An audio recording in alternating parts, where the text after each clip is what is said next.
हर हर महादेव दोस्तों, नमस्कार। एक नई वीडियो, एक नई उमंग के साथ शुभ दर्शनी के आज के एपिसोड में देखिए त्रयंबकेश्वर ज्योतिर्लिंग नासिक, जहां लगता है 12 वर्षों वाला महाकुंभ का मेला। तो वीडियो में लास्ट तक बने रहिएगा और साथ ही में आपको दिखाएंगे ब्रह्मगिरी पर्वत का खूबसूरत नजारा और यही देखने को मिलेगा माँ गोदावरी का उद्गम स्थल। इस चारों तरफ फैली वादियों से आत्मा तृप्त हो जाती है। दोस्तों सामने रास्ता है और चारों तरफ ये वादियां हैं। कैसे पहुंचना है, कहां जाना है, कहां रुकना है, I will tell you all the information step to step. So let's begin. तो इस वक्त मैं पहुंच गया हूं नासिक रोड स्टेशन पे। यहाँ आने के लिए आपको हर जगह से ट्रेनें मिल जाएंगी। अब मेरे जस्ट सामने इधर बस स्टैंड है, यहाँ से बस पकड़ के त्रयंबकेश्वर के लिए प्रस्थान करेंगे। तो चलिए चलते हैं त्रयंबकेश्वर की ओर। दोस्तों मैंने टिकट ले लिया है, ये 63 रुपये 63 रुपीज़ का टिकट है त्रयंबकेश्वर तक का। बादल छाए हुए हैं, बारिश होने की आसार नज़र आ रही है और इन मौसम में हम कैसे महरूम रह सकते थे। तो चलिए दोस्तों, फाइनली हमको बस ड्रॉप कर चुका है। अब यहाँ से थोड़ा सा हमें पैदल जाना पड़ेगा और हम पहुँच जाएंगे त्रयंबकेश्वर। थोड़ी ही दूर पर है, ये त्रयंबकेश्वर का मार्केट है। अब हम सबसे पहले स्नान करेंगे, उसके बाद भोलेनाथ के दर्शनों के लिए आगे बढ़ेंगे। तो इस वक्त मैं हूँ उस जगह पर जहाँ महाकुंभ का स्नान होता है। ये गोदावरी नदी का पानी एकत्रित है और यहीं महाकुंभ जब 12 वर्षों में एक बार लगता है, तो जब यहाँ आता है नासिक में महाकुंभ पड़ता है तो यहीं स्नान होता है। जी हाँ दोस्तों, बिल्कुल सही सुना आपने। महाकुंभ का मेला 12 वर्षों बाद एक बार लगता है, जो हरिद्वार, उज्जैन, प्रयागराज और नासिक के इसी पावन धरा पर लगता है। तो जब नासिक में महाकुंभ पड़ता है तो यहाँ पर उस महाकुंभ का स्नान होता है। दोस्तों समय का अभाव है, इसलिए मैं ज्यादा देर रुक नहीं सकता। अब चलते हैं मंदिर की ओर प्रस्थान करते हैं, दर्शनों के लिए आगे बढ़ते हैं।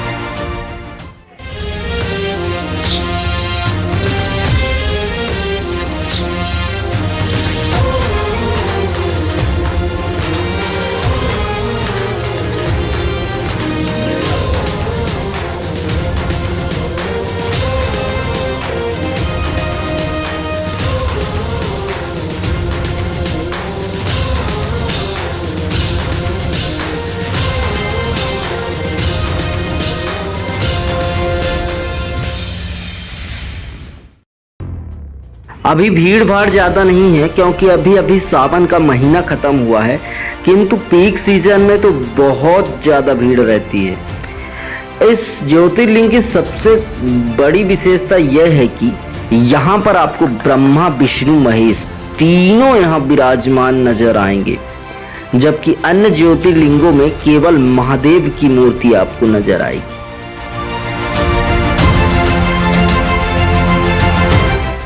तो चलिए दोस्तों, अब वक्त आ गया है मंदिर के अंदर प्रवेश करने का और महादेव के दर्शन करने का।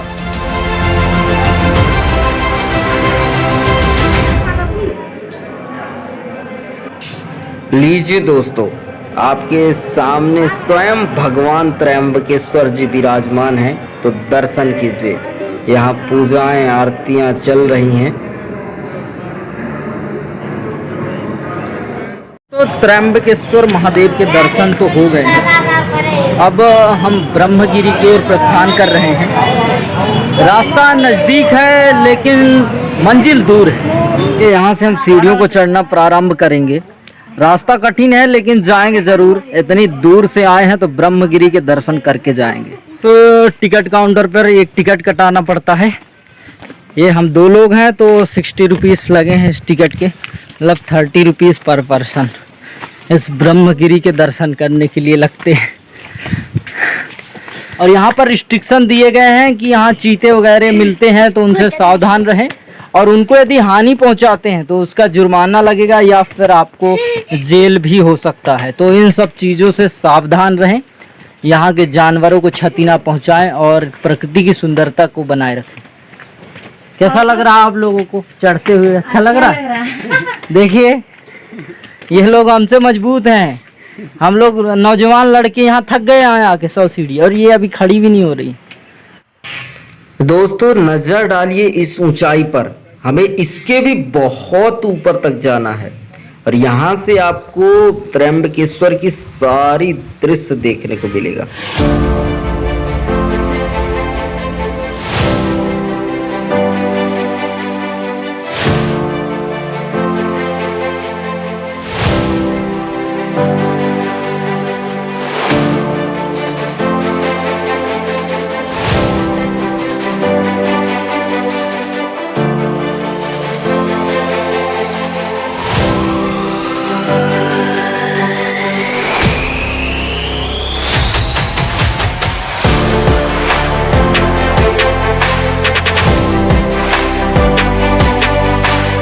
देखिए कितनी भीड़ लगी हुई है, बहुत दूर से आए थे और यहाँ पर बजरंगबली जी, अम्मा थक गई हैं, अभी रेस्ट लेंगी, लेकिन हम ऊपर की ओर चलेंगे क्योंकि समय बहुत कम है। बंदर मेरा तेल खा गया। और यहाँ कुछ बच्चे बैठे हुए, क्या नाम है? नाम बोलो। नाम क्या है? बहुत अच्छा, बहुत प्यारा बच्चा है। ऊपर से आ गए क्या? नहीं, ऊपर जाना है। अभी ऊपर जाना है। कितनी ऊपर जाना है वो मुझे मालूम नहीं। ये देखिए सीढ़ी चढ़ने वालों की भीड़ लगी हुई है और यहाँ पर गुफा में एक भगवान देखने को मिले हैं हमें। जय हो प्रभु जी की। अब ऊपर चढ़ाव जो है और खतरनाक होता जा रहा है। चट्टानों के बीच से बनाया गया ये रास्ता जान जोखिम में डालने के बराबर है, पर महादेव पर विश्वास है और एडवेंचर का शौक है, इसलिए लोग आगे बढ़ते जा रहे हैं। एडवेंचर लवर के लिए ये जगह उपयुक्त है। ये देखिए, हर हर महादेव, हर हर महादेव, बोले बोले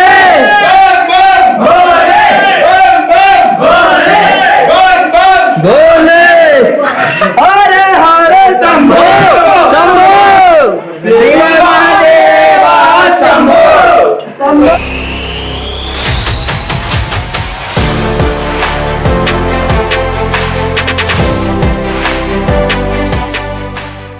इतनी ऊंचाइयां चढ़ने के बाद भी अभी हम अपने मंजिल तक नहीं पहुंचे हैं। फिलहाल अभी हम चलेंगे और अभी हमारी दूरी कुछ ज्यादा, अभी हम कुछ नहीं चढ़े हैं, अभी और हमको जाना है। ऊपर पहुंचने के बाद वहां का नजारा क्या होगा तो चलिए आपको भी दिखाने ले चलते हैं ऊपर की ओर। यहाँ से आते हुए लोग दिखाई दे रहे हैं और यहाँ से दिख रहा दुर्गम रास्ता, जहाँ से बहुत ही सावधानी से लोग चढ़ने का प्रयास कर रहे हैं। हम भी कर रहे हैं, वो भी कर रहे हैं। एक दूसरे का हाथ पकड़कर एक दूसरे का सहारा बने हुए हैं, क्योंकि बहुत ही कठिन चढ़ाई है। दिखने में अच्छा लगता है पर चढ़ने में बहुत तकलीफ। उतरने में मजा आएगा। दोस्तों चारों तरफ ये बादल नजर आ रही है, लेकिन बहुत ही गहरी खाई है, कुछ भी दिखाई नहीं दे रहा है। यहाँ कुछ बच्चे भी आए हुए हैं, सोचिए इनकी हिम्मत देखिए, इतनी ऊंची पहाड़ी चढ़ के आए। क्या नाम है आपका? दिनेश। बेटा कैसा लग रहा है तुमको यहाँ आकर? मस्त लग रहा है। आपको कैसा लग रहा है? अच्छा लग रहा है। क्या दिखाई दे रहा है चारों तरफ? चारों तरफ धुआं दिख रहा है। धुआं दिख रहा है, देख सकते हो धुआं, इनको सबको धुआं दिख रहा है और कुछ नहीं दिखाई दे रहा है। चारों तरफ पता ही नहीं चल रहा है रास्ता कहाँ है और आए कहाँ से हैं। और ये हमारा दोस्त पानी पीने के लिए लाए थे, हाथ मुंह धो रहा है। यहाँ बारिश हो रही है और हाथ मुंह धो रहा है, देख लो। चलिए ऊपर आकर ये सुकून की हवा ले रहे हैं। बारिश की हल्की हल्की बूंदे टप टप जब शरीर में पड़ती है और ठंडक का अनुभव होता है। कभी आइएगा यदि नासिक तो इस ब्रह्मगिरी का मजा लीजिए। अनुभव जरूर लीजिएगा, क्योंकि ये वो नज़ारा है जो आपके जिंदगी के यादगार पल बन जाएंगे। देखिए इस ऊंची पहाड़ी पे एक बच्चा हमें मिला जो यहाँ ककड़ी और केले बेच रहा है। देखिए इतनी ऊपर परिश्रम करके इन ककड़ियों को लाकर हमें बताइए खिलाते हैं। कितना धन्य है ये बच्चे जो इतना ऊपर आ जाते हैं। हमारा तो हिम्मत छूट जाता है। ये रोज आते हो बेटा? क्या नाम है आपका? रवि नाम है। स्कूल जाते हो? स्कूल भी जाते हैं बताइए, और यहाँ आकर ककड़ी भी बेचते हैं। ऐसे बच्चों से कभी भी आप आइए तो इन बच्चों से जरूर कुछ ना कुछ जरूर लीजिए। ककड़ी ले लिए हैं उस बच्चे से, बहुत ही प्यारा बच्चा था। और घर पर रहती है तो बिल्कुल अच्छी नहीं लगती, लेकिन यहाँ बताओ कितनी अच्छी लग रही। मसाला डाल के। आप क्या देख रही हैं दीदी? कुछ नहीं, वो देख रहे देखिए नज़ारा देख रहे हैं। बहुत ऊंचे चढ़ के आए हैं, देखेंगे तो हाँ। अरे बाप रे, घुमावदार। तो फाइनली हम पहुंच चुके हैं गोदावरी माँ के उद्गम स्थल पर।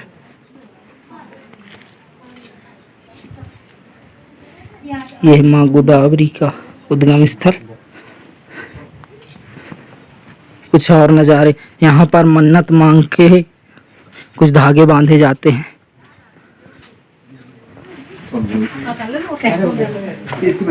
और ये मंदिर रहा।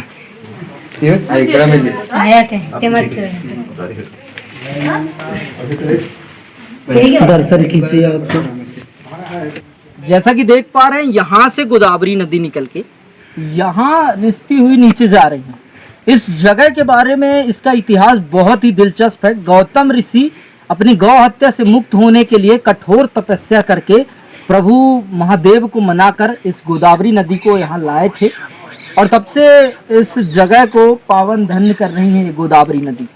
और यहाँ का जो नज़ारा है उसको मैं आपको क्या बताऊँ। ब्रह्मगिर वहाँ इतनी ऊंचाई पे मैं खड़ा हूँ, वहाँ कुछ घर दिखाई दे रहे हैं, कैमरे में दिख रहा होगा, बहुत ही छोटे नजर आ रहे हैं। और ये ब्रह्मगिरी भगवान का मुख्य मंदिर है। तो चलिए अब वहाँ का दर्शन करते हैं। देखिए यहाँ से गोदावरी नदी निकल रही है। ऊपर से उद्गम था, ऊपर से होती हुई यहाँ से निकलती है, और यहाँ हम लोग पानी भर रहे हैं शुद्ध जल। और ये भाई हमारे साथ आया है। ये कहाँ से आया? नासिक से आया है। बहुत दूर से हमारे साथ आया है। और भी यहाँ श्रद्धालुगणों को देख सकते हैं आप, बहुत भीड़ लगती जा रही है यहाँ, तो थोड़ा सा आगे बढ़ना पड़ेगा।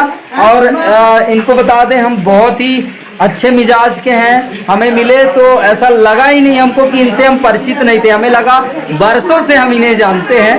बहुत ही प्यारे लोग हैं हम महाराष्ट्र के। और इनकी एक थोड़ी दिक्कत है, इनकी भाषा समझ नहीं आती है इनको। क्या कहना चाहोगे, यहाँ आकर कैसा लगा? बहुत अच्छा लगा। अपनी भाषा में बताओ। खूप छान वाटलं। आपल्या त्रात्रंबकेश्वर मंदिर खूप छान वाटलं मला। समझ में आया? नहीं आया ना? ये वक्त आ गया है मंदिर के दर्शन करने का, पर लाइन लगाना पड़ता है। दीदी लोग लाइन पे लगी हैं, ये हमको आगे जाने नहीं देंगी, हमको पता है। कहाँ से आए हो अम्मा? देखो कहाँ से हो अम्मा? और डिंडोरी जिला, हमारे बहुत पास से आए हैं लोग। ये हमारी लैंग्वेज को समझ सकती है, हमारी बात है। क्या अम्मा? जबलपुर के पास से ही है, और मैं जबलपुर में काफी साल रुका हूँ, इसलिए इनके लैंग्वेज से तो बहुत काफी। दिंडोरी नाशिक मध्ये।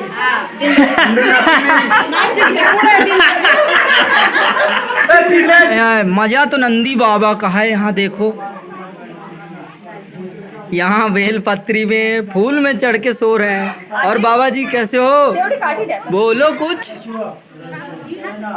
यहाँ पूजा चल रही है, यहाँ पूजा चल रही है। यहाँ पूजा भी करवा सकते हैं आप बैठकर, बहुत नीचे हैं।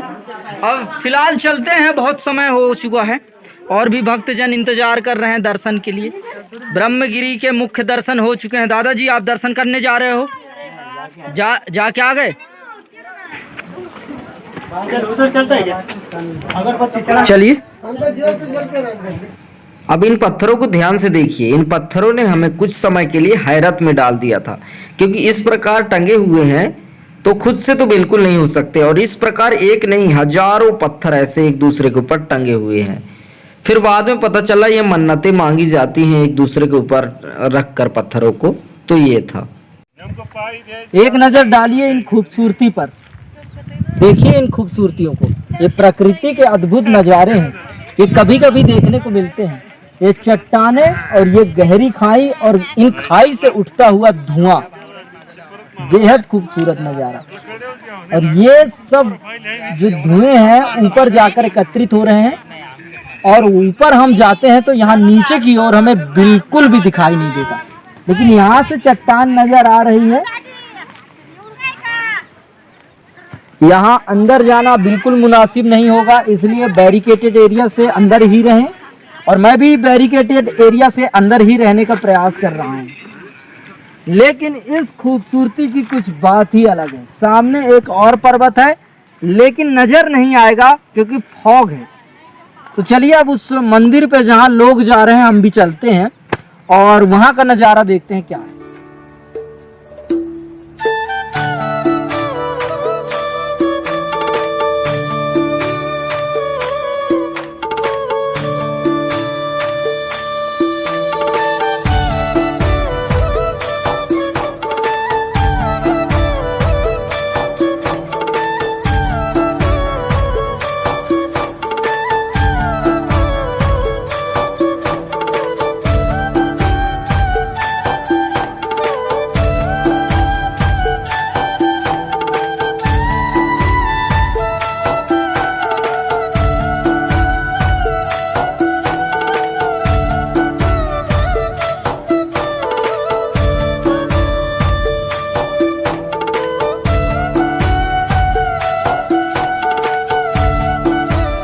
उसी से जुड़ी हुई इस मंदिर के बारे में भी पौराणिक कथा ये है कि जब गोदावरी नदी को लाना था तो महादेव ने अपने जटा को यहीं पर पटका था, और तभी से इस मंदिर का नाम पड़ गया जटा मंदिर।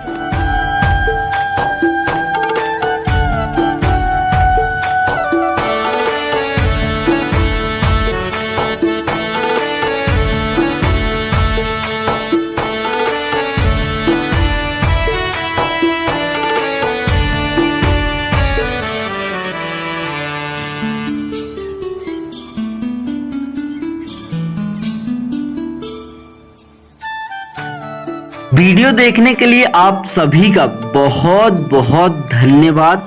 मिलेंगे एक नई वीडियो एक नई उमंग के साथ शुभ दर्शनी के अगले एपिसोड में। तब तक के लिए चैनल को सब्सक्राइब और वीडियो को लाइक करने की जिम्मेदारी मैं आप पर छोड़ता हूँ। अच्छा लगे तो कर लीजिएगा, नहीं तो कोई बात नहीं।